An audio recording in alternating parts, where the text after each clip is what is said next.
Assalamualaikum warahmatullahi wabarakatuh. Innal hamdalillah nahmaduhu wa nasta'inuhu wa nastaghfiruh wa na'udzu billahi min shururi anfusina wa sayyiati a'malina. May yahdihillah fala mudhillalah wa may yudlil fala hadiyalah. Wa asyhadu an la ilaha illallah wahdahu la syarikalah. Wa asyhadu anna Muhammadan abduhu wa rasuluh. Salawatullahi wa salamuhu alaihi wa ala ali baitihi wa ashabihi wa tabi'in wa man tabi'ahum bi ihsanin ila yaumiddin, amma ba'd. Akhwani fid din, azani Allah wa iyyakum jami'a wa rahimani wa rahimakum. Masih pembahasan kita berkaitan dengan 3 ciri khusus dan keistimewaan pada diri Nabi sallallahu alaihi wasallam, atau yang dikaruniakan Allah kepada Nabi sallallahu alaihi wasallam dan tidak diberikan kepada nabi-nabi dan rasul-rasul sebelum beliau. Sebenarnya telah disebutkan 5, tapi di sini yang mau dikupas diulas adalah 3. Yang pertama yaitu tentang Isra dan Mi'raj. Walhamdulillah alladzi bi ni'mati tatimmus shalihat. Kita telah membahas tentang perjalanan Isra dan Mi'raj Nabi sallallahu alaihi wasallam. Akan tapi kemudian muncul berbagai perselisihan di kalangan para ulama berkaitan dengan proses Isra itu sendiri. Apakah Isra-nya Nabi sallallahu alaihi wasallam, yang dimaksud Isra-nya Nabi di sini ya Isra dan Mi'rajnya itu hanya dengan badan, dengan ruh saja, atau badan dan ruhnya? Artinya bahwa peristiwa Isra Mi'raj Nabi ini, apakah Nabi benar-benar beliau dari kota Makkah pergi ke kota Baitul Maqdis, kemudian dari Baitul Maqdis benar-benar naik sampai ke langit yang ke-7, sampai ke Sidratil Muntaha, itu benar-benar dengan fisik beliau dan ruh beliau, ataukah hanya ruh saja tanpa fisik? Nah, ini yang kemudian menjadi pembahasan para ulama.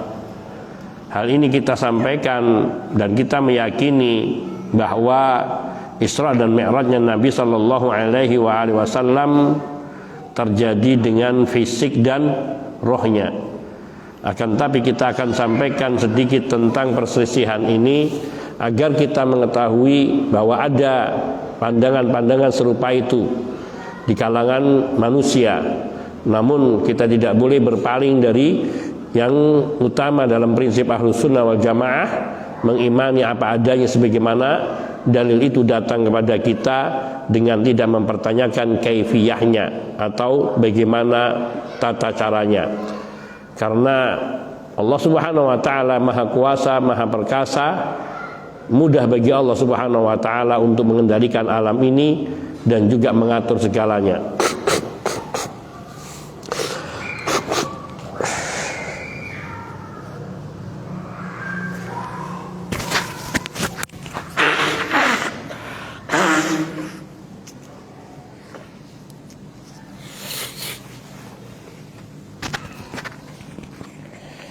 Ada 2 pendapat yang menonjol dalam masalah ini.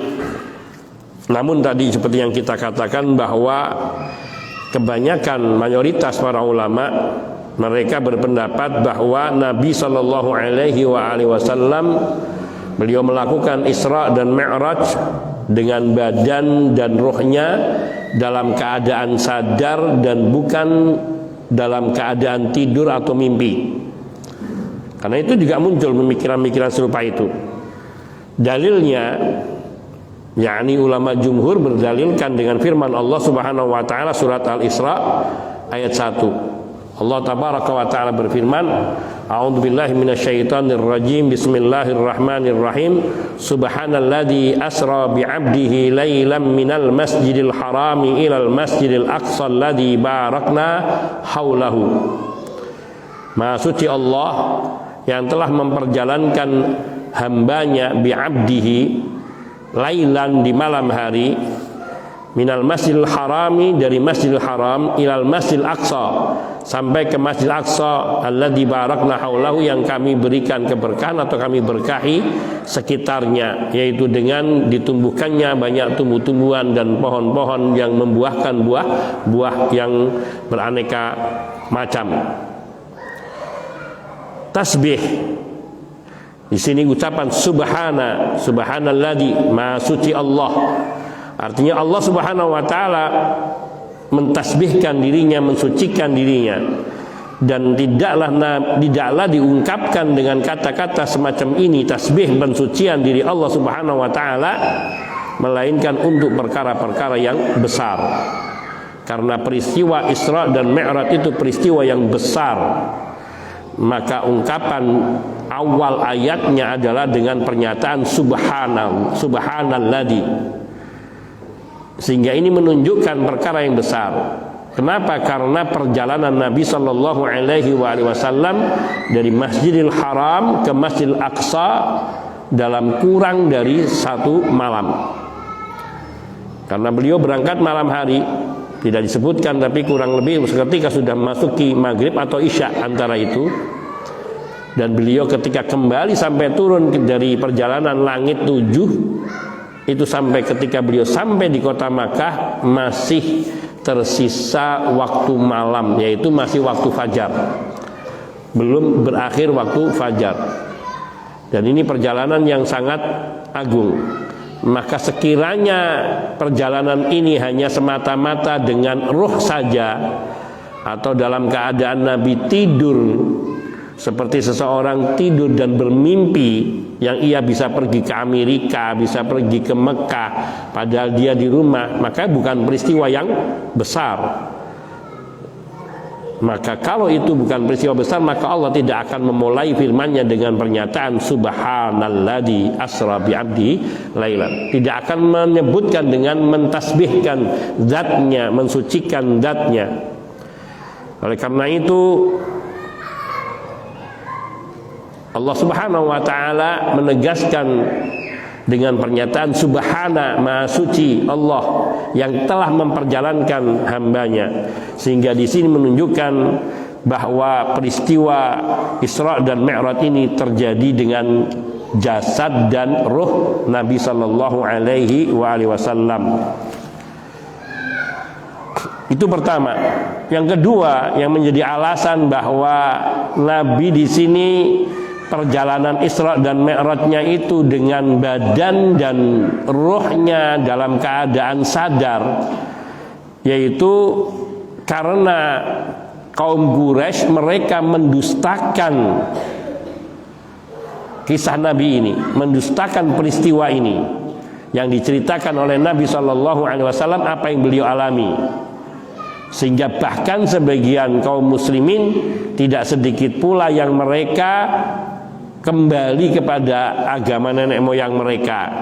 Ini menunjukkan bahwa Nabi menyatakan bahwa beliau melakukan perjalanan Isra dari Masjidil Haram ke Masjidil Aqsa, yang kemudian dilanjutkan sampai ke langit yang 7 dan sampai ke Sidratil Muntaha. Ini benar-benar dengan jasad dan rohnya. Kalau mimpi mereka nggak akan mengingkari dan tidak akan mempermasalahkan ala orang mimpi. Bisa aja terjadi dengan segala bentuknya. Namun ketika mereka mengingkari, menunjukkan bahwa peristiwa perjalanan Nabi SAW di malam hari dari kota Makkah ke Baitul Maqdis, kemudian dari itu Baitul Maqdis ke langit 7, itu benar-benar terjadi dengan jasad dan ruhnya dalam keadaan sadar. Alasan ketiga, dalil ketiga, yaitu firman Allah Subhanahu wa taala di surat Al-Isra ayat 1 ini, atau surat Bani Israil ini, Allah nyatakan dengan bi'abdihi, Maha suci Allah yang telah memperjalankan hambanya. Dalam bahasa Arab ungkapan ibadah itu ungkapan tentang terkumpulnya ruh dan jasad, dan bukan hanya jasad saja atau ruh saja. Maka Allah Subhanahu wa taala menyatakannya asra bi'abdihi lailan. Juga di dalam surat Al-Isra ayat 60 Allah berfirman, wa ma ja'alna ar-ru'ya allati araynaka illa fitnatan linnas. Di sini mengatakan, dan tidaklah kami jadikan apa yang kamu lihat, yang kami perlihatkan kepadamu, yaitu ketika di Sidratil Muntaha, melainkan itu sebagai fitnah, ujian bagi manusia. Apakah mereka akan beriman kepada Nabi Sallallahu Alaihi Wasallam atau tidak beriman? Sebagaimana ini dijelaskan oleh Ibnu Abbas radhiyallahu taala anhuma, beliau mengatakan makna ar-ru'ya di sini yaitu ru'ya ainin. Uriyaha Rasulullah sallallahu alaihi wasallam lailata usriya bihi, yaitu pandangan mata langsung yang terjadi pada diri Rasul sallallahu alaihi wasallam ketika Allah memperlihatkan berbagai bentuk keindahan dan berbagai peristiwa selama perjalanan beliau di malam Isra dan Mi'rajnya. Hadis ini diriwayatkan oleh Imam Al-Bukhari. Allah Subhanahu wa taala juga menyatakan di dalam surat An-Najm ayat 17, mazaghal basaru wa ma tagha. Mazaghal basaru, dan tidaklah penglihatan atau mata penglihatan Nabi itu menyimpang keliru salah, wa ma tagha, dan tidak pula melampaui batas. Bukan pandangan khayalan. Dan al-basar itu pandangan merupakan alat secara langsung bentuknya fisik, bukan dalam bentuk non fisik. Maka menunjukkan bahwa Nabi Shallallahu Alaihi Wasallam benar-benar melihat dengan mata kepala beliau, yang maknanya beliau melakukan Isra dan Mi'rajnya dengan badan dan ruhnya, dan bukan hanya ruh. Terlebih lagi alasan ke berapa ini? Kelima atau keenam, bahwa Nabi Shallallahu Alaihi Wasallam ditunggangkan atau dinaikkan ke Al-Buraq. Al-Buraq itu sejenis binatang, Allah Ta'ala alam bentuknya, apakah ia semirip kuda, ada yang menyebutkan mirip unta, namun ukurannya lebih besar dari keledai, namun lebih kecil dari bagol. Bagol itu sendiri adalah anak turunan dari kuda dan keledai, dan ukurannya lebih kecil dari kuda tapi lebih besar dari keledai. Nah, buraq itu lebih besar sedikit dari keledai tapi lebih kecil sedikit dari bagol. Kira-kira seperempatnya kuda gitulah, kurang lebih, atau sepertiganya kuda. Di sini disebutkan bahwa dabbah, buraq itu adalah dabbah, binatang tunggangan yang warnanya putih. Barraqah itu loncatnya atau terbangnya seperti kilat. Laha lam'an, punya kilauan. Dan ini tentu kendaraan tunggangan, hewan tunggangan serupa ini tidak ditunggangi oleh ruh. Yang menungganginya pastilah yang berfisik, berjasad. Karena kalau itu adalah perjalanan rohani Nabi, ruh Nabi, maka tidak membutuhkan satu kendaraan apapun.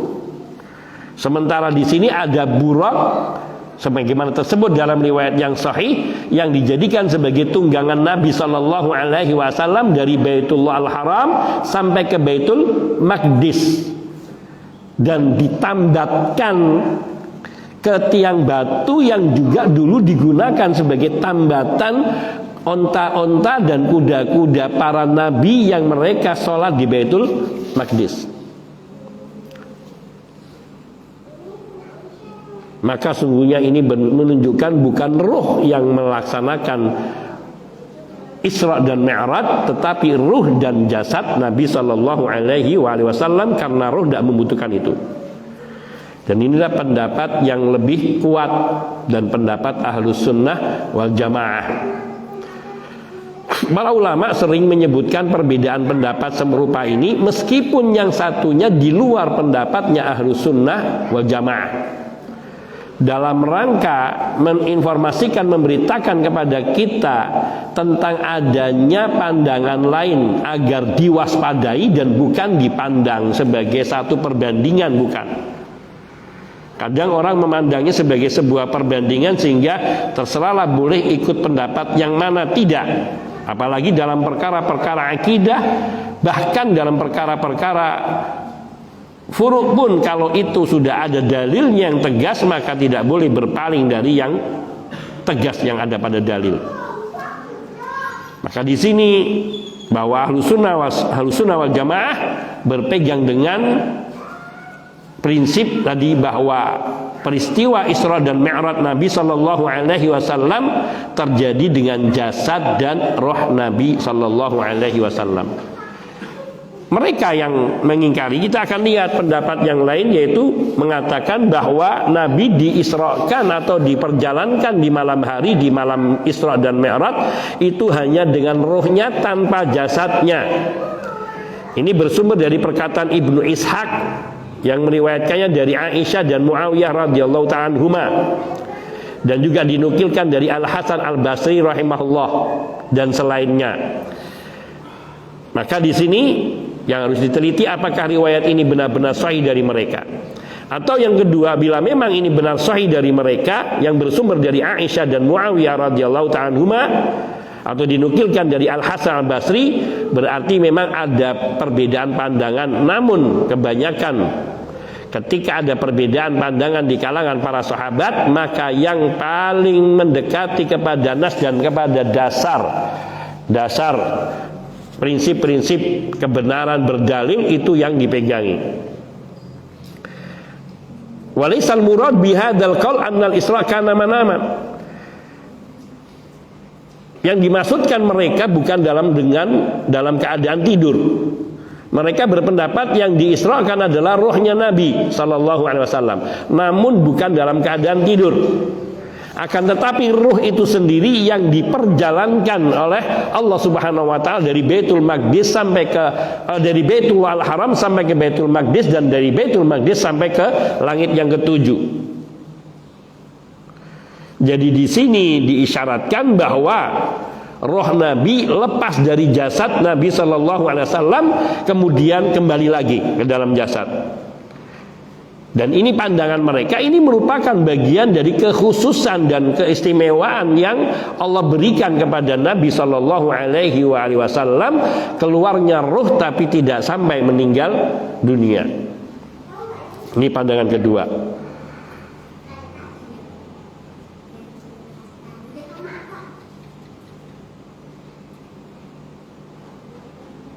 Kemudian pandangan di sini bahwa perjalanan Nabi ruh ke langit itu bukan dalam pengertian seperti ruhnya orang yang meninggal dunia ketika lepas dari jasadnya lalu dibawa oleh malakul maut sampai menghadap Allah Azza wa Jal. Bila itu roh orang mukmin akan sampai ke langit 7, kemudian Allah Subhanahu wa taala perintahkan untuk diletakkan catatan amalnya atau dicatat amal-amal kebaikannya, lalu diletakkan di illiyin, kemudian diperintahkan ruhnya untuk dikembalikan ke dalam jasad yang telah dimakamkan di dalam kubur.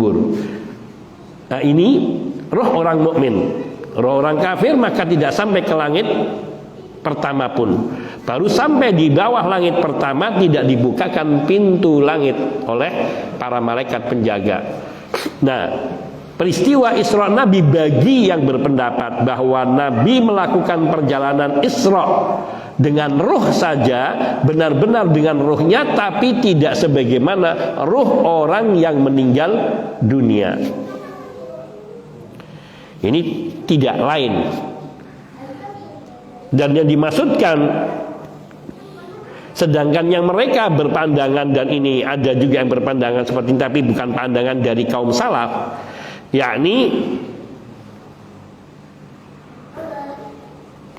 bahwa yang dimaksudkan dengan tidur yaitu seseorang yang tidur dan dia melihat dalam tidurnya berbagai macam perumpamaan yang bisa diketahui dengan gambaran yang nyata di dalam tidurnya, sehingga dia melihat seolah-olah dia naik ke langit, kemudian dibawa ke Mekah, lalu kemudian rohnya tidak naik dan tidak pula pergi, akan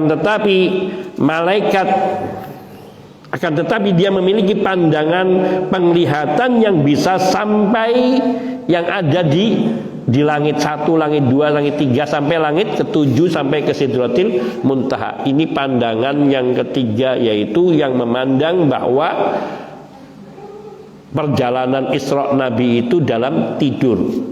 Seperti kita, ketika kita tidur kita bermimpi, jasad kita di mana? Di atas tempat tidur kita. Ruh kita di mana? Masih di atas, masih di dalam jasad kita. Karena kita masih bergerak, kita masih bernafas. Akan tetapi kita kadang bisa melihat sesuatu yang seolah-olah kita tidak berada di kamar kita. Bahkan kadang kita bisa berada di satu daerah yang tidak kita kenali sama sekali. Nah, seperti itu pandangan mereka yang memandang bahwa Isra dan Mi'raj Nabi itu terjadi dengan tidur. Tapi menurut pendapat yang kedua, Isra dan Mi'rajnya Nabi tidak dengan tidur tapi dengan roh saja. Maka di sini ada dua pandangan yang berbeda. Berbeda dengan mengatakan rohnya saja dalam keadaan tidur, dengan mengatakan rohnya saja dan tidak dalam keadaan tidur, dan benar-benar rohnya itu yang berangkat sampai ke langit, ke Sidratil Muntaha. Sekarang kita akan lihat dalil-dalil yang digunakan kelompok kedua yang menyatakan bahwa Isra-nya Nabi Shallallahu Alaihi Wasallam yaitu dengan ruhnya saja tanpa jasad, tapi tidak dalam keadaan tidur. Nanti akan kita sebutkan insyaallah bantahannya. Ini tersebut dalam riwayatnya Syarik Ibnu Abi Namr yang meriwayatkan dari Anas bin Malik radhiyallahu taala anhuma, yang di situ disebutkan summastaiqattu fa idza ana fil hijri atau fi hijril Ismail. Kemudian aku bangun, kata Nabi sallallahu alaihi wasallam. Kemudian aku sadar, istaiqattu itu aku sadar. Dan ternyata saya sudah sampai di Hijr Ismail. Kalau di Ka'bah itu ada bagian tertentu yang di situ tidak ada pintu, tidak ada bangunannya, namun hanya cuma dipagari. Nah, itu namanya Hijr Ismail. Di sini riwayat ini menyebutkan bahwa Nabi ketika beliau sadar, nah di sini nanti ada perbedaan pendapat mengenai makna sadar ini. Ketika beliau sadar, beliau sudah sampai di Hijr Ismail. Bagi mereka yang berpandangan dengan pandangan kedua bahwa Nabi melakukan Isra dengan ruh saja, berpendapat bahwa kata-kata istaiqaltu mengisyaratkan bahwa Nabi sadar dari tidurnya, atau beliau sadar dari ya ini ketika digabungkannya kembali ruh dengan jasadnya. Maka pendapat ini dijawab dengan dua cara. Dijawab oleh Asy-Syaikh Shalih Fauzan bin Al-Fauzan hafizahullah ta'ala. Yang pertama, ini termasuk riwayat-riwayat yang dikategorikan sebagai kesalahan-kesalahan syarik. Syarik ini memiliki orangnya jujur, alim, saleh, namun beliau memiliki kelemahan, yaitu banyak melakukan kesalahan ketika di masa tuanya, atau dikatakan beliau bersandar kepada catatan-catatan riwayatnya, dan ketika rumahnya kebakar, termasuk kitab-kitabnya terbakar, catatan hadisnya terbakar, maka riwayat-riwayat beliau banyak yang terjadi kesalahan di dalamnya. Maka ini dikatakan termasuk kategori dari kesalahan-kesalahan riwayatnya Syarik. Dan para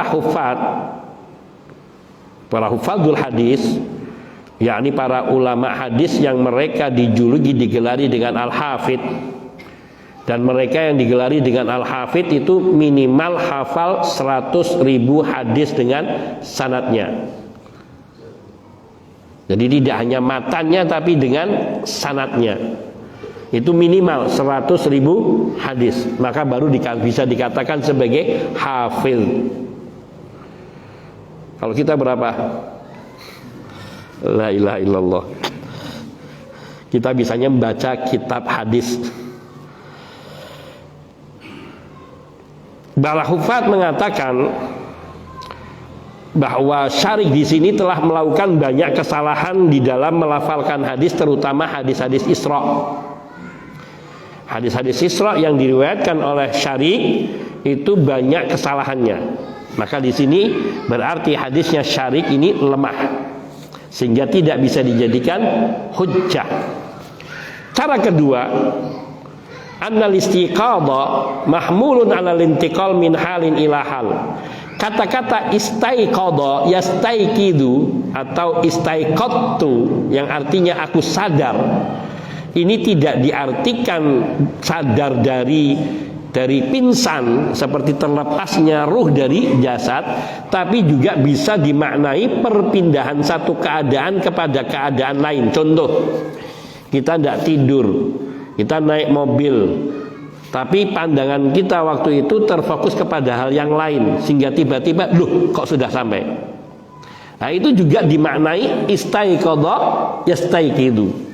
Sehingga Nabi kalau dimaknai, seandainya riwayat Syarik ini diterima, maka dimaknai bahwa Nabi menyadari setelah perjalanan yang dibawa oleh malaikat, yaitu atau menaiki kuda buruk atau menaiki kendaraan buruk dari Masjidil Aqsa kembali ke Makkah, itu dalam waktu yang sangat singkat, sehingga Nabi sadar-sadar ataupun sadar-sadar sudah berada di Hijr Ismail. Bukan karena Nabi tidur, bukan karena Nabi pingsan, tapi yaitu perpindahan satu keadaan kepada keadaan lain, sehingga kadang-kadang kita baru nyadar, ya Allah sudah sampai toh. Nah, kita kan sering gitu, seperti tanpa sengaja berjalan bersama teman, bonceng dan ngobrol, tiba-tiba kok sudah sampai. Nah itulah yang dimaksudkan dengan makna istaiqadha yang kedua.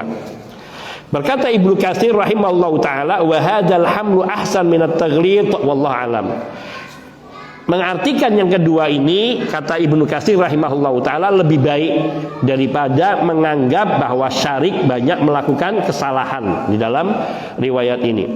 Karena riwayat yang lainnya dipandang tidak ada masalah dan tidak bertentangan dengan riwayat-riwayat yang sahih lainnya, hanya pada pernyataan istaiqadtu saja.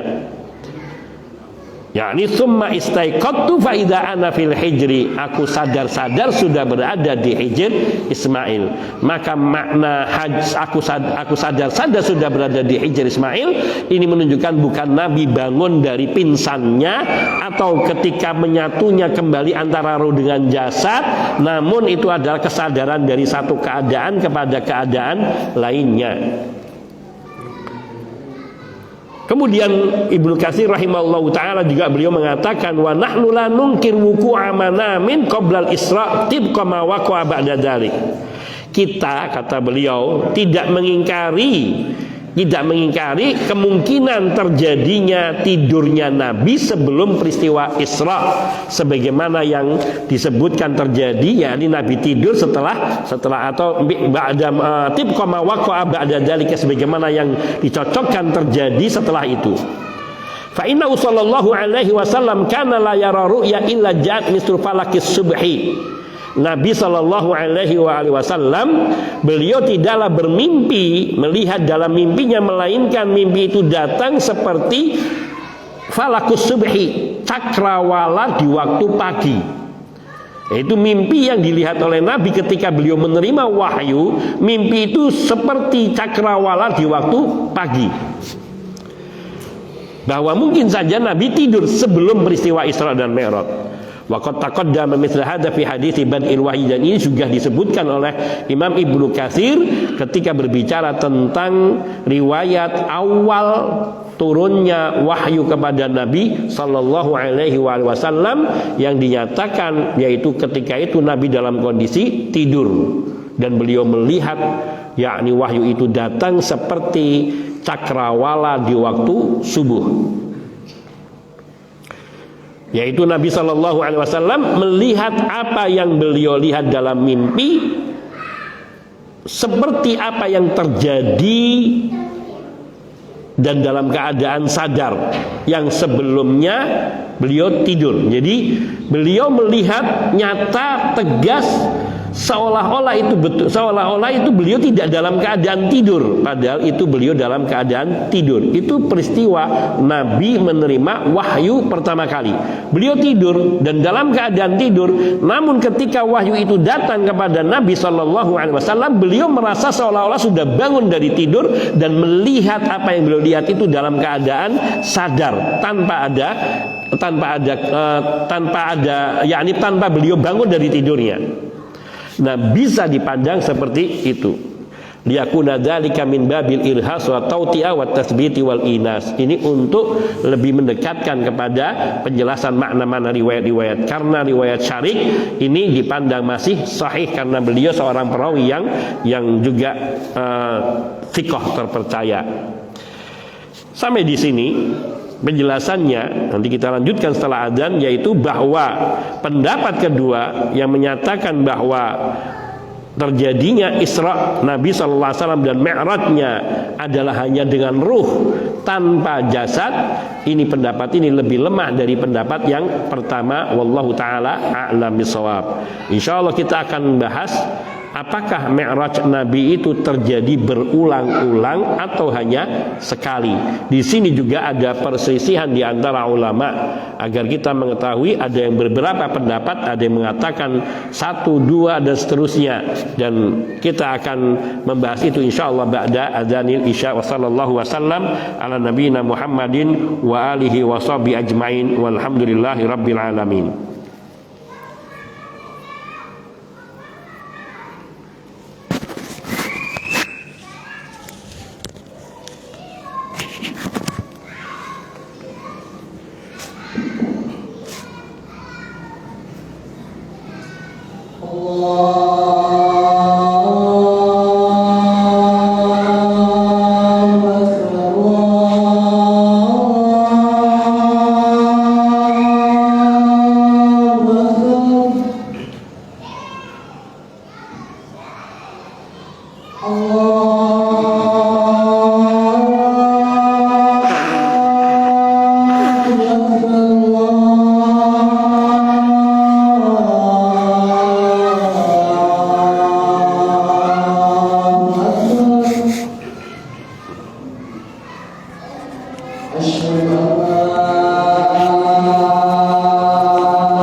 Alhamdulillahi wahda wassalatu wassalamu ala man la nabiyya ba'dah wa ala alihi wa sahbihi wa man walah amma ba'd.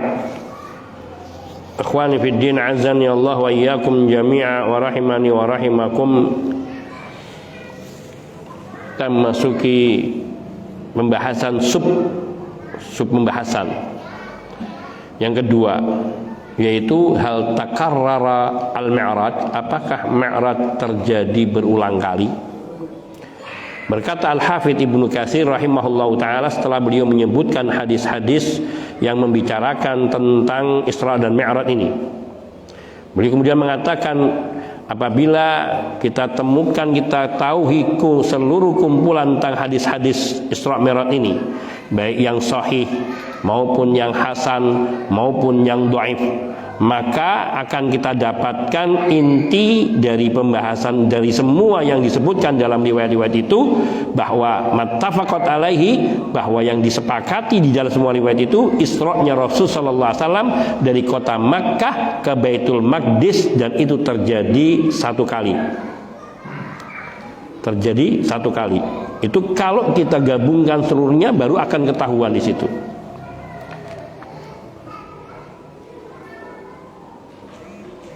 Dan ikhtalafat ibaratur ruwat fi adai, meskipun ungkapan para muhaddis, ungkapan para perawi hadis di dalam menyampaikan hadis itu bentuk ungkapannya berbeda-beda. Ada yang sebagian menyebutkan hal-hal tertentu yang sebagian lain tidak menyebutkannya, namun dia menyebutkan bagian tertentu yang tidak disebutkan oleh riwayat yang lainnya. Dan itu adalah kesalahan yang bisa terjadi pada perawi. Seperti perawi kadang menyebutkan hadis, di sana hanya menyebutkan apa yang beliau ingat dari percakapan Nabi yang panjang. Di rawi lain kadang menyebutkan bagian yang tidak disebutkan oleh perawi lain. Dan ada pula yang mereka menyebutkan secara sempurna, namun di sana ada bagian tertentu yang tidak disebutkan, yang orang perawi lain menyebutkannya. Fa innal khata'a jaizun ala man adal anbiya. Selama mereka itu bukan nabi, maka nggak apa-apa salah, bisa terjadi dalam kesalahan. Namun tadi bahwa prinsip-prinsip di dalam meriwayatkan hadis telah ada kaidah-kaidah yang dibuat oleh para ulama untuk menjaga keutuhan dan keaslian riwayat yang sahih dari Nabi Sallallahu Alaihi Wasallam, sehingga dengan jalur riwayatan itu bisa diketahui, bisa difahami mana hadis-hadis yang sahih dan mana hadis-hadis yang hasan dan mana hadis-hadis yang dhaif, sehingga bisa diminimalisir kesalahan yang terjadi di dalam periwayatan hadis. Maka dari sini, meskipun riwayatnya ini ada yang dhaif, namun juga bukan berarti semua dhaif, banyak juga yang sahih.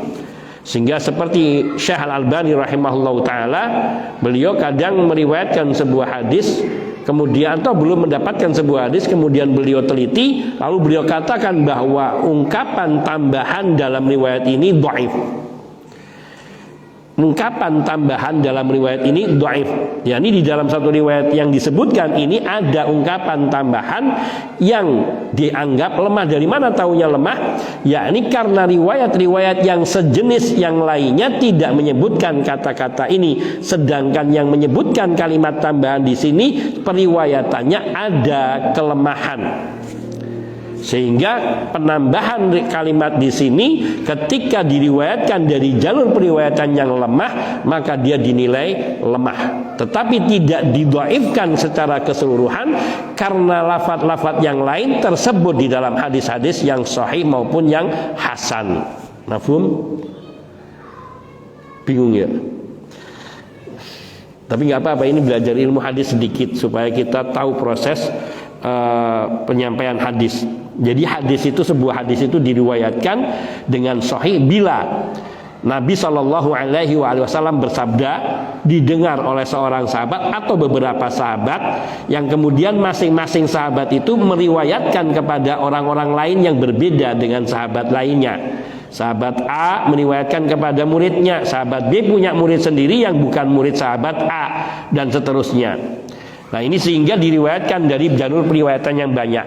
Dari jalur periwayatan ini, masing-masing perawi yang menerima dari sahabat dan dari bawah perawi bawahnya yang menerima dari sahabat terus turun bersambung. Ketika perawi itu bersambung dari Nabi kepada sahabat, sahabat kepada muridnya, muridnya kepada muridnya lagi sampai generasi kepada imam-imam perawi hadis seperti Imam Turmudi, Imam Ibnu Majah, Imam Nasai, Imam Muslim, Imam Bukhari, Imam Ahmad dan seterusnya. Nah, itu ketika bersambung dikatakan hadis ini muttasil atau bersambung.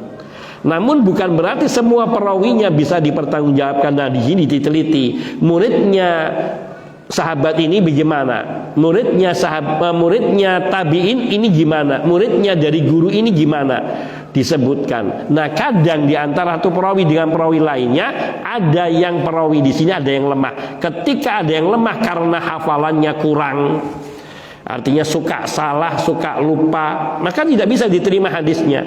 Namun hadis ini bisa menjadi terangkat dari dhaif kepada hasan ketika ada perawi yang sama, yakni perawi lain yang meriwayatkan hadis yang sama, yang hadisnya derajatnya hasan.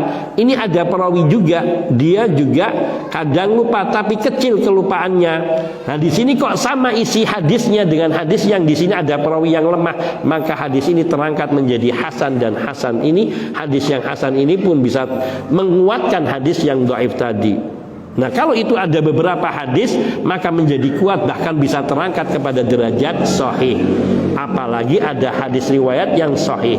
Nah, ketika ada di satu riwayat yang ada perawi lemahnya itu di dalam hadisnya, matan itu kandungan hadisnya itu ada lafaz tambahan yang tidak ada pada perawi-perawi lain, maka dipandang tambahan lafaz yang tidak ada di riwayat-riwayat lain ini dhaif.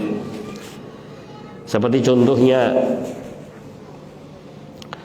doa setelah azan, Allahumma rabba hadhihi da'watit tammah wassalatil qa'imah ati Muhammadanil wasilata wal fadilah wa ba'athul maqamam mahmudan ladzi wa'adtah. Tambahan innaka la tukhliful mi'ad ini tidak sahih. Kenapa? Karena di jalur periwayatan yang ada kata-kata innaka la tukhliful mi'ad ada perawi yang dhaif. Namun hadis ini tidak didhaifkan secara mutlak. Kenapa? Karena ada riwayat yang sahih yang isinya sama, hanya bedanya di innaka la tukhliful mi'ad. Nah, ini cara penyebutan tadi yang dimaksudkan bahwa kadang ada hadis. Nah, di dalam hadis Isra dan Mi'raj pun demikian. Riwayat ini ada yang menyebutkan ini. Nah, ketika digabungkan seluruh riwayat-riwayat dari berbagai macam riwayat yang berserakan, karena hadis tentang Isra dan Mi'raj ini termasuk masyhur di kalangan para sahabat, bahkan termasuk mutawatir. Nah, hanya saja pandangan mereka tentang perjalanan itu apakah dengan ruh dan jasad atau ruh saja, itu tadi sudah kita bahas. Nah, di sini kemudian apakah Isra dan Mi'raj itu terjadi sekali atau berulang-ulang? Nah, kalau ditinjau dari semua hadis yang berbicara tentang perjalanan Isra Nabi SAW dari Makkah ke Madinah, dari berbagai bentuk periwayatannya menjadikan kesimpulan, melahirkan kesimpulan bahwa perjalanan Isra Nabi dari Makkah ke Baitul Maqdis itu cuman hanya sekali. Namun ada juga sebagian orang yang menjadikan masing-masing riwayat ini berdiri sendiri, tidak bisa digabungkan atau dipandang tidak bisa digabungkan dengan riwayat yang lain. Sehingga satu riwayat ini adalah menceritakan satu kali peristiwa Isra-nya Nabi dan Mi'raj-nya Nabi. Riwayat lain dipandang dia peristiwa Isra dan Mi'rajnya Nabi sendiri lain. Sehingga orang yang berpendapat seperti ini mengatakan perjalanan Isra dan Mi'rajnya Nabi itu terjadi berulang-ulang. Disinilah terjadinya perselisihan pendapat di kalangan ulama. Mafhum? Jelas ya? Dan ini justru pendapat yang kayak ini jauh dari kebenaran dan sangat aneh. Dan ini adalah cara memahami dengan pemahaman yang tidak betul dan tidak sampai kepada kesimpulan yang diinginkan. Sebagian mutakhirin yaitu ulama-ulama belakangan, ada yang dengan tegas-tegas menyatakan bahwa Nabi Shallallahu Alaihi Wasallam diperjalankan oleh Allah dalam peristiwa Isra dari Mekah ke Baitul Maqdis cuman 1 kali. Kemudian dari Mekah ke langit sekali. Kemudian dari Baitul Maqdis, kemudian ke Baitul Maqdis, dari Mekah ke Baitul Maqdis, kemudian dari Baitul Maqdis ke langit juga sekali. Ini cara ini ingin menggabungkan perselisihan yang menyatakan bahwa perjalanannya sekali dan sebagainya. Ini pun cara seperti ini pun bukanlah cara yang benar. Justru bukan mengeluarkan dari persoalan, tapi ini juga menjerumuskan kepada kesalahan. Karena apa? Tidak ada satu riwayat pun dari salaf yang berpandangan dengan pandangan seperti ini. Sekiranya peristiwa Isra dan Mi'raj Nabi Shallallahu Alaihi Wasallam terjadi berulang kali, tentu Nabi Shallallahu Alaihi Wasallam telah memberitakan dan menceritakannya kepada kita sebagai umatnya, terutama kepada para sahabat, atau para sahabat itu menyaksikan dan mereka mengetahuinya. Dan tentu riwayat yang sampai kepada para sahabat dari apa yang diberitakan Nabi bahwa perjalanan beliau berulang kali akan diriwayatkan oleh para sahabat sehingga akan sampai kepada perawi-perawi hadis dan akan disebutkan bahwa Nabi melakukan Isra dan Mi'raj sekian kali dan sekian kali. Sampai di sini ada pandangan juga, anggapan dari sebagian, bukan seluruh, sebagian kaum sufi, bahwa Mi'rajnya Nabi itu terjadi sampai 30 kali. Dan sebagian lainnya mengatakan 34 kali peristiwa Isra dan Mi'raj Nabi, peristiwa Mi'rajnya Nabi sallallahu alaihi wasallam. Yang dikatakan di sini diperinci dari 34 kali itu, 1 kali Isra Mi'raj Nabi terjadi dengan jisimnya, dengan badan beliau, ruh dan badannya yang mulia. Sedangkan 33 kali terjadi hanya dengan ruhnya saja tanpa badannya. Ini mengisyaratkan bahwa banyaknya riwayat tentang Isra dan Mi'raj yang menceritakan bagaimana Nabi melihat umatnya di dalam surga, umatnya di dalam neraka. Peristiwa ini dipandang itu bahwa peristiwa-peristiwa itu juga peristiwa Isra Mi'raj yang terjadi secara terpisah, yang hanya dilakukan dengan ruh Nabi tanpa jasadnya. Ini pandangan sebagian kaum sufi. Ada pula di antara ulama yang berpendapat bahwa Isra dan Mi'raj itu terjadi 2 kali. Sekali dalam keadaan Nabi sadar dan sekali dalam keadaan Nabi tidur. Orang-orang yang berpendapat ini seolah-olah ingin menggabungkan 2 hadis dari hadis yang masyhur, yang sahih, dengan hadisnya Syarik dari Anas bin Malik radhiyallahu ta'ala anhu, yang di situ Nabi menyebutkan tsumma istaiqattu fa idza ana fil hijri. Tiba-tiba aku sadar dan ternyata aku sudah ada di dalam hijir Ismail. Seolah-olah itu terjadi 2 kali. Terjadi sekali, yaitu dengan dalam keadaan sadar, dan yang sekali dipandang terjadinya dengan mimpi. Demikian pula di antara para ulama ada yang berpendapat bahkan terjadi Isra Mi'raj itu 2 kali, tapi dengan perincian sekali sebelum turun wahyu dan sekali sesudah turun wahyu. Ada pula di antara mereka yang berpendapat 3 kali, sekali sebelum turun wahyu, 2 kali setelah turun wahyu. Setiap kali ada periwayatan tentang hadis Isra dan Mi'raj yang lafadznya berbeda, maka menambahkan syubhat berapa kali terjadinya peristiwa Isra dan Mi'raj. Maka sehingga semakin dikatakan Nabi terjadi Isra Mi'rajnya Nabi itu sekian kali berdasarkan riwayat yang menunjukkan riwayat yang berbeda-beda. Sesungguhnya para salafus saleh mereka mengatakan yang demikian itu ketika mereka sedang berdalil. Dalilnya diantaranya adalah tentang suatu perkara yang dilihat oleh Nabi di saat beliau melakukan perjalanan Isra.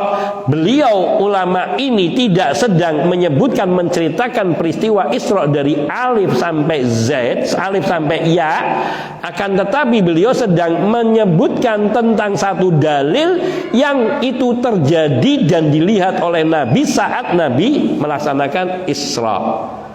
Nah, maka mereka sebagian ulama sebagian perawi kadang tidak menyebut semua hadis itu, hanya menyebutkan pada bagian yang dijadikan sebagai dalil. Dan ini menjadi kebiasaan para ulama ketika mereka berbicara tentang satu masalah, dan satu masalah ini tersebut dalam sebuah hadis yang panjang atau dalam ayat yang panjang, maka mereka tidak menyebutkan seluruh ayat itu, namun kadang dicukupkan mengambil potongan ayat yang tidak merusak makna untuk menjadikan dalil tentang apa yang beliau sampaikan, baik itu Al-Quran maupun hadis-hadis Nabi Sallallahu Alaihi Wasallam. Satu contoh, seorang ulama sedang bicara tentang keikhlasan bersedekah. Kemudian menyebutkan bahwa di antara keutamaan ikhlas di dalam bersedekah, ia akan mendapatkan naungan pada hari tidak ada naungan kecuali naungan dari Allah. Kemudian dia menyebutkan Rasulullah SAW mengatakan, rajulun tasaddaqa bi shadaqatin fa akhfaha hatta la ta'lama shimalu ma tunfiqu yaminuhu. Seseorang ia bersedekah kemudian dia sembunyikan sampai tangan kirinya tidak tahu apa yang disedekahkan oleh tangan kanannya. Nah, ini hadisnya sesungguhnya membicarakan tentang 7 golongan yang mendapatkan naungan dari Allah Subhanahu wa taala pada hari mahsyar. Namun perawi hadis ini tidak sedang ingin bicara tentang riwayat ini secara keseluruhan, hanya ingin menyebutkan tentang sebuah keutamaan dari bersedekah dengan ikhlas, dan itu ada di dalam rangkaian 7 golongan manusia yang dinaungi oleh Allah, maka disebutkan pada bagian itu. Nah, seperti itu juga kebanyakan para ulama. Imam Ibnu Qayyim rahimahullahu taala beliau mengatakan, ya ajaban li haula'il ladina za'amu annahu kana miraran kaifa saghalum ayyadunnu annahu fi kulli marratin yufradu alaihi musallawat 50. Beliau ingin menarik kita dengan berlogika. Sungguh menakjubkan, sungguh mengherankan orang-orang yang beranggapan bahwa perjalanan Isra dan Mi'rajnya Nabi itu berulang-ulang. Bagaimana bisa diterima mereka beranggapan bahwasanya di setiap kali terjadi Isra kemudian difardukan sholat 50 waktu. Karena ketika perawi-perawi menyebutkan tentang peristiwa Isra dan Mi'raj, selalu menyebutkan tentang sholat 50 waktu yang pertama kali diterima. Kemudian Nabi Shallallahu Alaihi Wasallam pulang pergi naik turun dari Sidratil Muntaha ke langit 6, ketemu Nabi Musa. Kemudian Nabi Musa menanyakan berapa sholat yang diwajibkan, apa yang sudah kamu terima dari Allah, sholat berapa waktu, 50 waktu atau 50 kali, minta kembali kepada Allah sehingga turun bolak-balik. Kemudian sampai akhirnya menjadi cuma 5 waktu. Lalu kemudian Nabi mengatakan fa'amdaitu faridoti. Kata Allah Subhanahu wa taala, Allah berfirman fa'amdaitu faridoti wa khaffaftu an ibadi.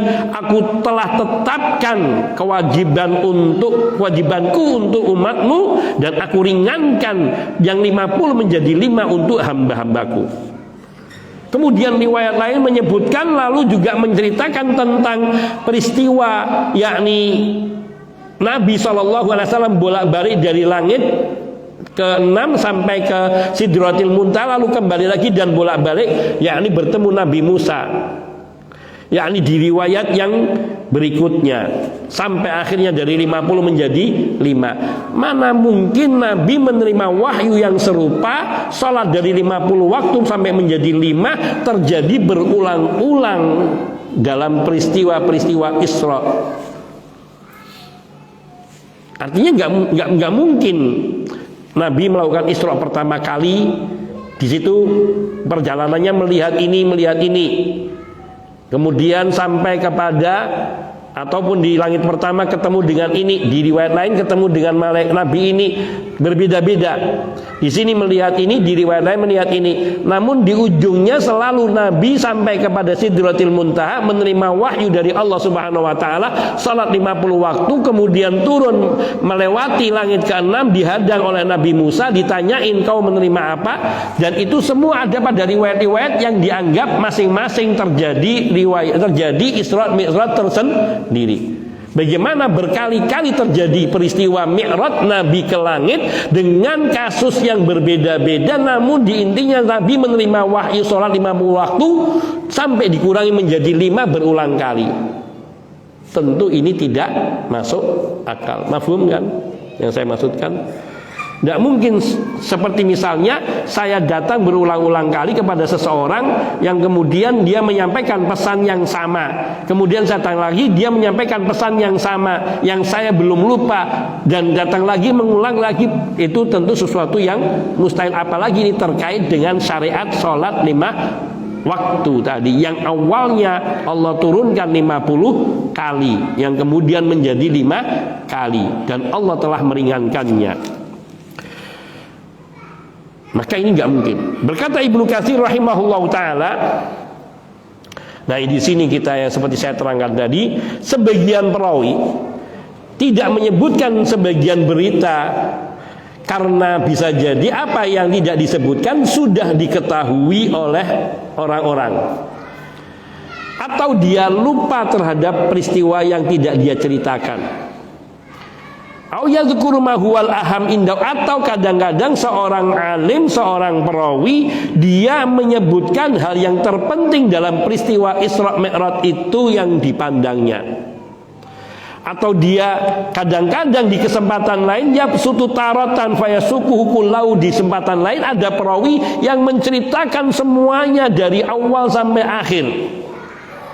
Dan kadang pula ada yang ia menghilangkan, tidak menceritakannya, tidak menyebutnya kepada orang yang diajaknya bicara, karena ia hanya ingin tadi menyebutkan hal yang terpenting pada orang yang sedang mau diajak ngomong tadi. Seperti saya contohkan seseorang khatib yang sedang berbicara tentang keutamaan bersedekah dengan ikhlas. Disebutkan riwayatnya hanya yang terkait dengan masalah keutamaan sedekah, yaitu mendapatkan naungan pada hari tidak ada naungan kecuali naungan dari Allah. Nah, maka di sini seorang alim ini menghilangkan enam golongan lainnya. Padahal itu semua mereka, tapi di sini karena dia sedang berbicara dengan tema tentang keutamaan bersedekah. Maka barang siapa yang menjadikan setiap riwayat Isra itu berdiri sendiri sebagaimana telah disebutkan pada yang lalu, maka ini sangat jauh dari kebenaran, sangat jauh dari kebenaran, karena berarti menganggap terjadi Isra Mi'raj berulang-ulang dengan apa yang dilihat oleh Nabi berbeda-beda dari yang pertama, namun pada inti risalahnya sama, yaitu menerima wahyu sholat 5 waktu berulang-ulang. Dan ini satu hal yang mustahil, karena semua konteks di dalam peristiwa Isra dan Mi'raj dalam riwayat-riwayat itu, yaitu semuanya berbicara tentang Nabi mengucapkan salam kepada para nabi. Dan masa berulang lagi, ketemu lagi, mengucapkan salam lagi, dikenalkan lagi oleh malaikat Jibril. Jadi ketika bertemu Nabi belum kenal kepada Nabi Adam, dikenalkan, ini Adam bapak kamu dan bapak semua umat manusia, salamilah dia. Lalu Nabi SAW mengucapkan salam, lalu disambut dengan baik oleh Nabi Adam alaihissalam. Kemudian di riwayat berikutnya diceritakan lagi, mana mungkin ini peristiwa sampai berulang Nabi lupa lagi. Oh ini siapa? Adam. Jadi lagi ini siapa? Adam. Padahal di semua riwayat-riwayat tentang Isra dan Mi'raj selalu disebutkan tentang ucapan salam Nabi kepada para nabi setelah dikenalkan oleh malaikat Jibril alaihissalam. Maka di sini menunjukkan ketidakmungkinannya. Demikian pula juga tentang penyebutan diwajibkannya sholat 5 waktu. Maka tidak mungkin terjadi pengulangan penurunan wahyu pada wahyu yang sama sampai berulang-ulang. Dan ini sangat mustahil. Wallahu ta'ala a'lam. Sampai di sini maka pembahasan Isra dan Mi'raj Nabi SAW merupakan satu keistimewaan yang dimiliki oleh Rasul kita Nabi kita Muhammad SAW yang tidak pernah dimiliki oleh nabi-nabi yang lainnya sebelum beliau. Barangkali ada pertanyaan, wallahu taala alam. Saya silahkan. Sallallahu wasallam ala nabiyina Muhammadin wa alihi washabihi ajmain walhamdulillahirabbil alamin.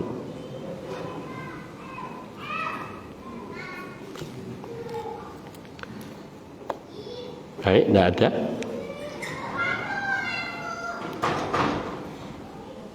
Ada yang mau tanya? Tidak. Baik, alhamdulillah kalau tidak ada. Oh iya, monggo.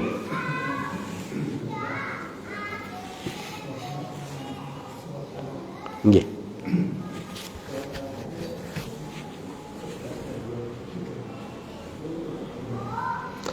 Barakallahu fiikum.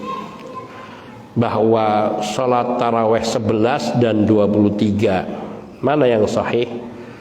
Saya akan bercerita tentang riwayat-riwayat ini dengan singkat insyaallah ta'ala. Bahwa pernyataan 11 ini terlahir dari Aisyah radhiyallahu ta'ala anha ketika menjawab pertanyaan seseorang kepada beliau yang tidak pernah berjumpa dengan Nabi dan tidak pernah hidup semasa dengan Nabi sallallahu alaihi wasallam. Orang ini bertanya kepada Aisyah, ya Ummul Mukminin, bagaimanakah sholat malamnya Nabi? Maka Aisyah radhiyallahu taala anha menceritakan bahwa sholat malamnya Nabi sallallahu alaihi wasallam baik di bulan Ramadan maupun tidak di luar Ramadan. Beliau sholat 11 rakaat dan tidak menambahkannya. Ini yang ada di dalam riwayat Aisyah radhiyallahu taala anha dan riwayat ini insyaallah sahih. Saya lupa penyebutan riwayat Bukhari atau Muslim, tapi semua yang saya akan sebutkan insyaallah riwayat-riwayat yang sahih yang tersebut di dalam kitab Shalatut Tarawihnya Nabi yang ditulis oleh Syekh Muhammad Nasiruddin Al-Albani rahimahullahu taala. Satu itu. Tapi di riwayat lain seperti di riwayat Abdullah ibnu Abbas dan juga yang lainnya ada penyebutan bahwa Nabi melakukannya dengan 13 rakaat. Menunjukkan apa? Keterangan para ulama bahwa apa yang dilakukan oleh Nabi sesering-seringnya atau yang diketahui oleh Aisyah ketika Nabi sholat taraweh di rumah Aisyah, karena di zaman Nabi selalu banyak sholat tarawehnya sendiri dibandingkan dengan kaum muslimin, hanya beberapa kali menurut beberapa riwayat. Karena Nabi khawatir bila salat tarawih dilaksanakan berjamaah terus menerus akan turun wahyu yang mewajibkan salat tarawih berjamaah dan itu akan memberatkan umat Nabi sallallahu alaihi wasallam. Itu alasannya. Oleh karena itu ketika di masa Umar teringat dengan apa yang dikatakan oleh Nabi Shallallahu Alaihi Wasallam, maka beliau mencoba untuk mengumpulkan kaum muslimin dan melaksanakan salat taraweh dengan berjamaah sepanjang 1 bulan itu dan tidak ada yang mengingkari. Kenapa? Karena mereka mengetahui bahwa alasan tidak dilakukan dengan berjamaah di zaman Nabi sudah tidak ada. Karena sudah terputus wahyu, tidak mungkin ada turun wahyu yang akan memerintahkan wajibnya salat taraweh berjamaah. Paham? Ini soal itu. Kemudian sedangkan riwayat yang menyebutkan 23 sesungguhnya tidak ada riwayat yang sahih. Ada riwayat-riwayat asar yang disebutkan juga bahwa Utsman ibn Affan radhiyallahu taala anhu beliau melakukan salat taraweh di kota Madinah dengan 39 rakaat yaitu 36 rakaatnya itu taraweh dan 3 rakaatnya adalah witir, dengan alasan bahwa penduduk Makkah mereka sholat taraweh dan mereka kadang menyelingi dengan tawaf, sedangkan penduduk Madinah mereka tidak ada Masjidil Haram, tidak ada Ka'bah, sehingga mereka memperbanyak rakaatnya. Namun riwayat ini juga diperbincangkan oleh para ulamaul hadis. Namun bahwa sungguhnya ada riwayat yang bisa dijadikan sandaran untuk boleh melakukan sholat malam atau taraweh lebih dari 11 atau 13 rakaat, yaitu sabda Nabi Shallallahu Alaihi Wasallam yang menyatakan sholatul laili masna masna wa idza khasya hadukum ayyudrikahu subhu falyarka rak'atan yutiru ma qad shalla. Salat malam itu kata Nabi dilakukannya dengan cara 2 rakaat salam, 2 rakaat salam, 2 rakaat salam. Di sini keterangannya para ulama, Nabi Shallallahu Alaihi Wasallam tidak membatasi jumlah, baik itu 11, 13 ataupun yang lebih dari itu.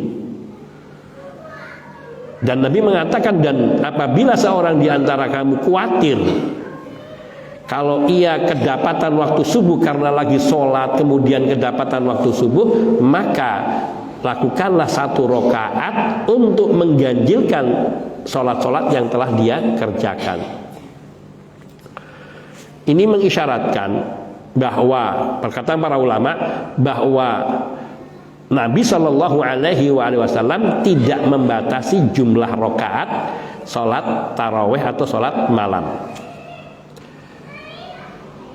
Namun yang menjalankan 23 rakaat seperti di Masjidil Haram dan di Masjid Nabawi itu karena tadi bersandar kepada asar-asar para sahabat radhiyallahu taala anhum yang sebagian mereka memandang riwayatnya hasan sehingga bisa diamalkan.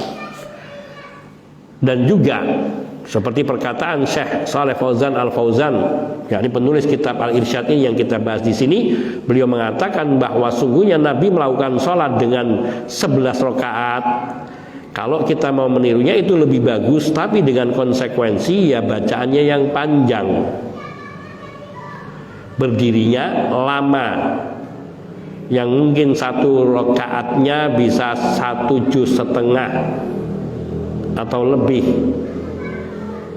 Maka manakala seseorang tidak mampu mencontoh apa yang dilakukan oleh Nabi Shallallahu Alaihi Wasallam dengan yang 11 rakaat seperti itu, maka para ulama mengambil cara yaitu memperbanyak rakaatnya sehingga banyak bacaannya tapi tidak selalu berdiri lama. Ini perkataan Syekh Shalih Fauzan Al-Fauzan hafizahullah taala. Kemudian kembali kepada kaidah, apabila ada perbuatan dari Nabi Shallallahu Alaihi Wasallam yang menyelisih dari ucapan beliau, yang dipegangi adalah perucapan Nabi, yang dijadikan dalil adalah ucapan Nabi Shallallahu Alaihi Wasallam. Karena perbuatan Nabi bisa jadi itu menjadi kekhususan bagi beliau. Sedangkan apa yang disabdakan oleh Nabi dalam riwayat yang juga sahih ini, maka itu menjadi isyarat, itulah ketentuan yang disyariatkan. Sehingga secara umum bahwa sholat itu mau 11 rakaat bahkan kurang dari 11 rakaat atau lebih dari 13 rakaat atau lebih sampai 23 atau bahkan lebih tidak jadi masalah. Tetapi tadi yang terpenting adalah seseorang melakukannya dengan baik. Kemudian Nabi Shallallahu Alaihi Wasallam juga bersabda bahwa orang yang sholat di belakang imam sampai dengan salam, maka dia akan ditulis seperti orang yang melaksanakan qiyamul lail sepanjang malam. Maka isyaratnya apabila kita bermakmum kepada yang 11 rakaat, ya jangan sampai diputus di jalan. Selesaikan sampai dengan salamnya imam, sampai dengan keluarnya imam dari masjid. Kalau kita sholat di belakang orang yang sholatnya 23 rakaat, maka ya kita mengikutinya sampai dengan selesai. Jangan memutus setelah 10 kita keluar dan melaksanakan 1 rakaat tersendiri. Agar apa? Kita mendapatkan fadilah yang disabdakan oleh Nabi Shallallahu Alaihi Wasallam.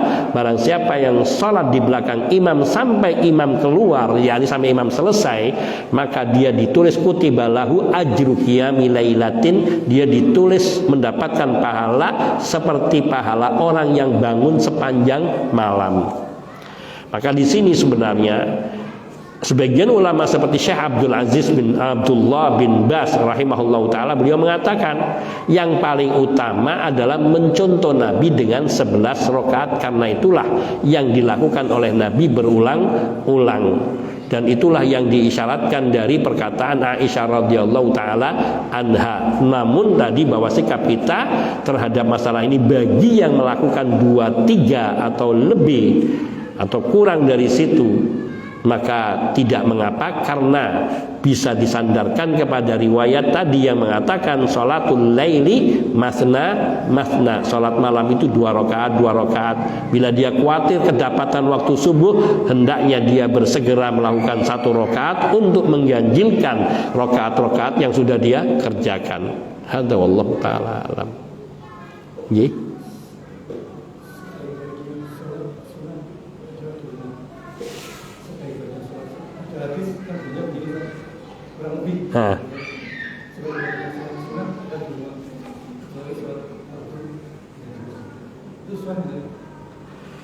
Wallahu ta'ala alam. Tapi bahwa di sana ada sebutan riwayat yang sahih dari Nabi mengatakan bahwa asal sholat itu 2 rakaat, kemudian digenapkan setelah turun wahyu Isra Mi'raj tadi, turun wahyu sholat 5 waktu, maka sholat safar ditetapkan 2 rakaat, dan ketika hadar ataupun ketika mukim dia sholatnya dengan 4 rakaat, yaitu duhur, asar dan isya, dan 3 rakaat pada sholat maghrib.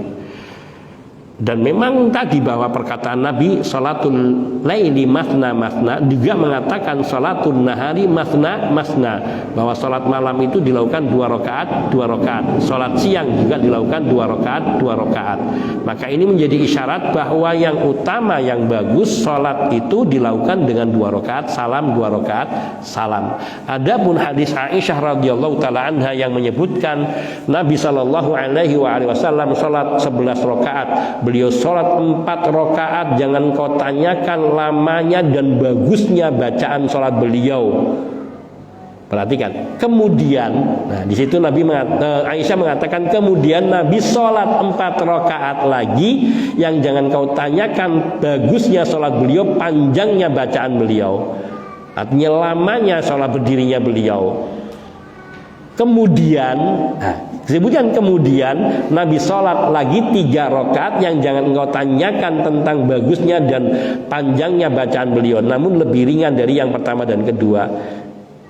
Di sini semua kata para ulama seperti Syekh Muhammad bin Shalih Al-Utsaimin rahimahullahu taala, di dalam riwayat ini Aisyah radhiyallahu taala anha tidak sedang menjelaskan cara sholat, tapi pertanyaan yang tanya kepada Aisyah radhiyallahu taala, seperti apakah sholatnya Nabi? Ya, dicerangkan Nabi itu sholat dengan bacaan yang panjang, dilakukan 4 rakaat itu dengan 2 salam, sebagaimana diriwayatkan di riwayat yang sahih lainnya bahwa Nabi sholat malam, sholat taraweh 11 rakaat, 2 rakaat salam, 2 rakaat salam, 2 rakaat salam, 2 rakaat salam, 2 rakaat salam, 1 rakaat salam. Maka makna dari 4-4-3 ini, di situ tidak ada menyatakan Nabi salam kemudian sholat lagi 4 rakaat kemudian Nabi salam, tidak. Tapi disebutkan Nabi sholat 4 rakaat kemudian. Kata kemudian mengisyaratkan ada jeda waktu yang lama yang dilakukan, yang tidak artinya yang memisahkan antara 4 rakaat pertama dengan 4 rakaat kedua. Yang 4 rakaat ini dilakukan 2 rakaat salam, langsung bangun tanpa jeda. Lalu salam, beliau istirahat. Di dalam riwayat lain disebutkan Nabi SAW setelah 4 rakaat salam beliau tidur. Lalu beliau bangun, lalu di agak tengah malam beliau bangun, sholat lagi 4 rakaat yang panjang lama lagi, lalu beliau tidur lagi. Lalu menjelang sahur itu beliau bangun lagi, artinya di tengah akhir malam itu beliau bangun lagi dan melaksanakan 3 rakaat, dan seringnya 2 rakaat salam kemudian ditambah 1 rakaat salam, kemudian beliau menunggu waktu subuh atau berbaring menunggu waktu subuh sampai dikumandangkan adzan dan beliau bangkit 2 rakaat sebelum subuh.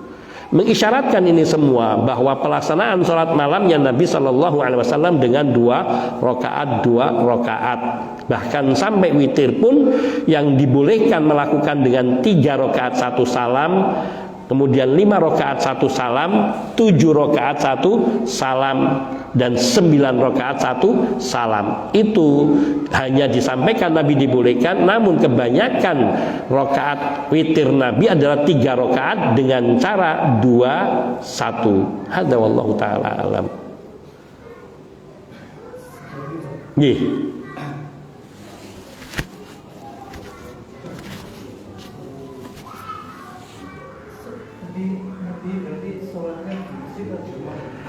Kebanyakan beliau di masjid, kebanyakan beliau di rumah dan kadang di masjid.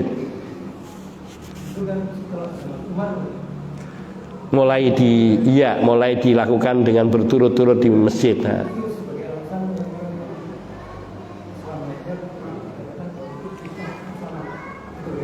Barakallahu fiik. Bagus pertanyaan. Ketika Umar Ibn Khattab radhiyallahu taala mengumpulkan, itu tidak di awal kekhalifahan beliau, namun itu di pertengahan kekhalifahan Umar Ibn Khattab. Tidak tahu setelah berapa tahun. Umar itu memimpin sekitar 10 tahunan.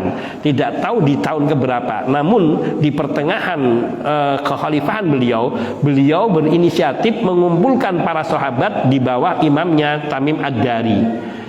Yaitu Tamim Ad-Dari menjadi imam bagi mereka, atau Ubay bin Ka'ab kalau tidak salah, tapi yang saya ingat adalah Tamim Ad-Dari. Kemudian satu hari ketika sholat itu sudah dilaksanakan, dan di sini dikatakan bahwa sholat tarawih dilakukan dengan ijma. Sholat tarawih berjamaah di masjid dilakukan dengan ijma. Kenapa tidak ada seorang sahabat pun yang mengingkari perbuatan Umar Ibn Khattab radhiyallahu ta'ala anhu? Maka ijma itu adalah dasar hukum di dalam syariat Islam, Al-Quran, Sunnah, dan ijma. Kenapa?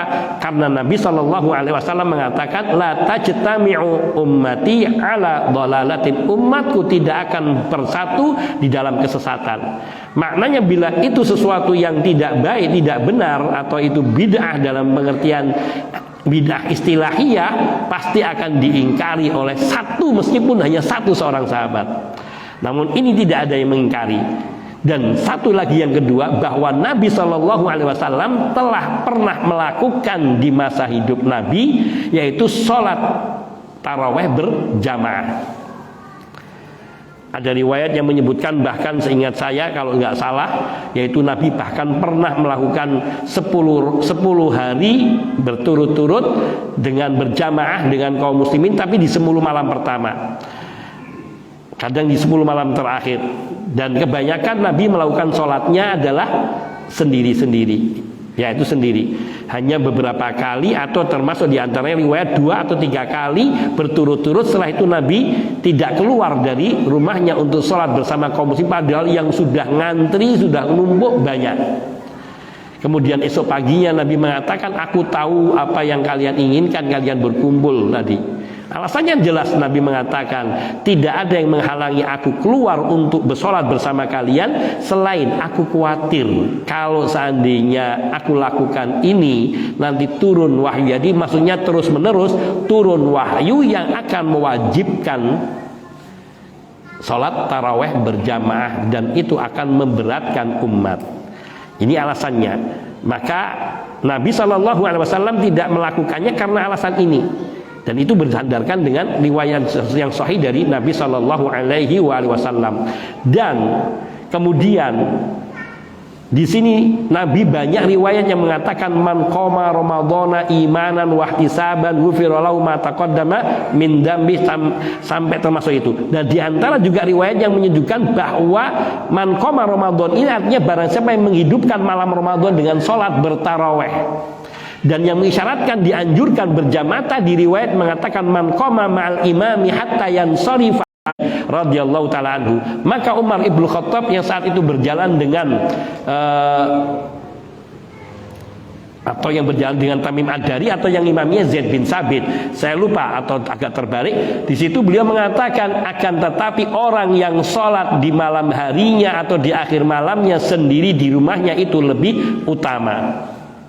Beliau sendiri nggak sholat qiyamul lail bersama dengan jamaah, karena memang beliau tidak mewajibkan dan beliau hanya menjalankan apa yang sudah diisyaratkan oleh Nabi Shallallahu Alaihi Wasallam. Maka perkataan Umar ketika melihat mereka sholat berbarengan itu, situlah terucap kata-kata ni'matul bid'atu hadhihi.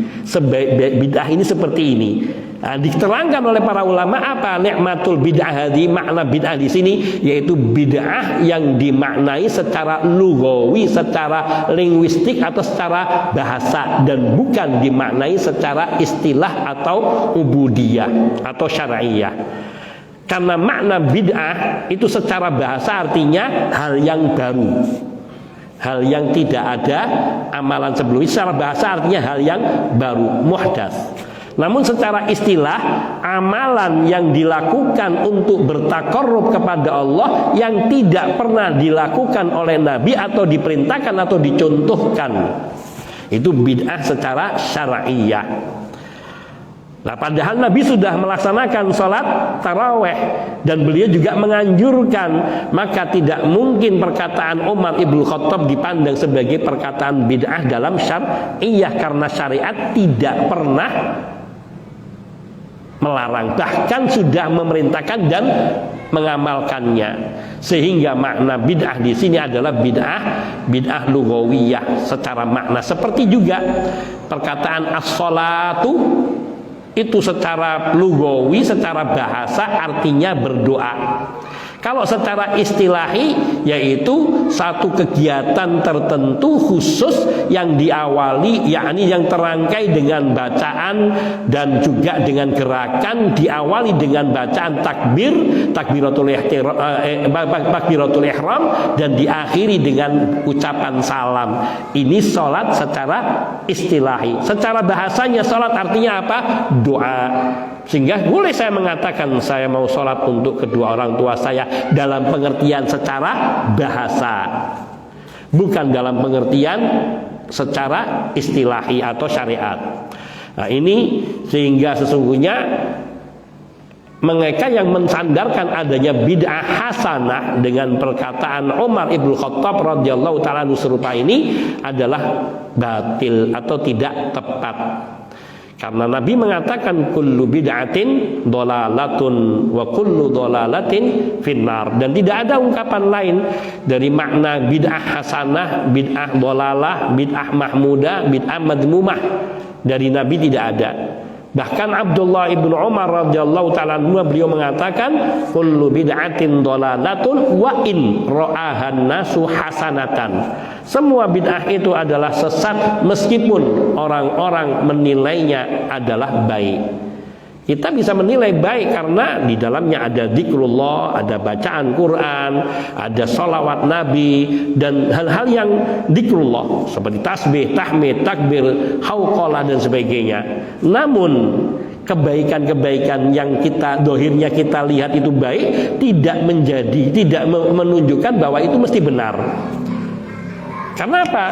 Banyak hal-hal yang baik. Satu contoh, Imam An-Nawawi rahimahullahu ta'ala, beliau mengatakan di dalam kitab I'anatut Talibin, dinukil dari kitab beliau, bahwa pengarang kitab I'anatut Talibin, Imam Dahlan, menyebutkan di dalam bab sholat taraweh bahwa Imam Nawawi rahimahullahu ta'ala mengatakan barang siapa yang membaca surat Al-An'am di sholat tarawehnya selama Ramadan, maka itu adalah bid'ah mungkarah yajibu ingkaruha.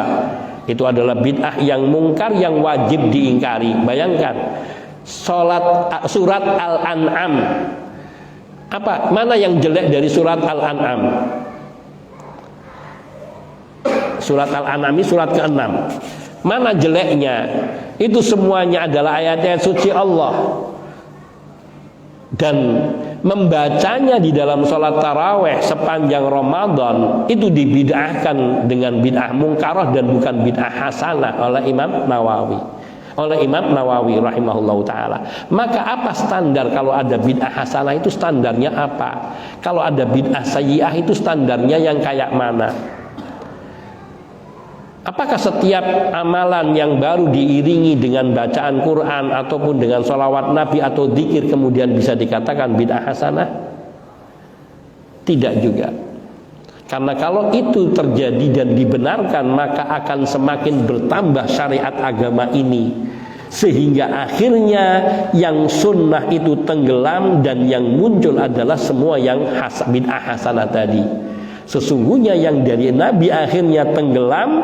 Makanya para ulama mengatakan setiap kali ada satu bid'ah yang muncul, pasti satu sunnah yang semisal tenggelam. Contoh, zikir ba'da sholat fardu. Bila seseorang melakukan zikir ba'da sholat fardu dengan cara yang dia sukai, maka cara yang dituntunkan Nabi hilang. Iya enggak? Iya pasti. Dan bila bid'ah itu sudah muncul, kebanyakan sunnah itu hilang selamanya, tidak pernah kembali. Kecuali ketika disadari. Lihat ketika muncul bid'ah sholat nisfu Sya'ban. Ini ada sejarahnya, disebut oleh Imam As-Suyuti di dalam kitab beliau Al-Amru bil Ittiba wan Nahyu anil Ibtida. Saya lupa satu daerah kota apa, disebutkan di daerah Maghribi, ada seseorang datang di satu masjid di Damaskus atau di Maghribi yang persis pada malam nisfu Sya'ban. Dia sholat dengan sholat yang lama tadi, membaca Yasin dan sebagainya. Itu tersebut rinciannya di dalam kitab Al-Amru bil Ittiba wan Nahyu anil Ibtida. Itu Imam Suyuti, imam dari mazhab Asy-Syafi'i. Kemudian sampai pagi, sampai menjelang subuh. Setelah itu orang itu hilang. Karena orang asing dia. Di tahun berikutnya orang-orang kan melihat ini orang lama sekali. Tahun berikutnya dia datang lagi. Mulai ada yang ikut melakukannya. Terus sehingga ada semakin yang ikut banyak, tambah banyak. Di tahun berikutnya ketika orang sudah melakukan, dia nggak datang.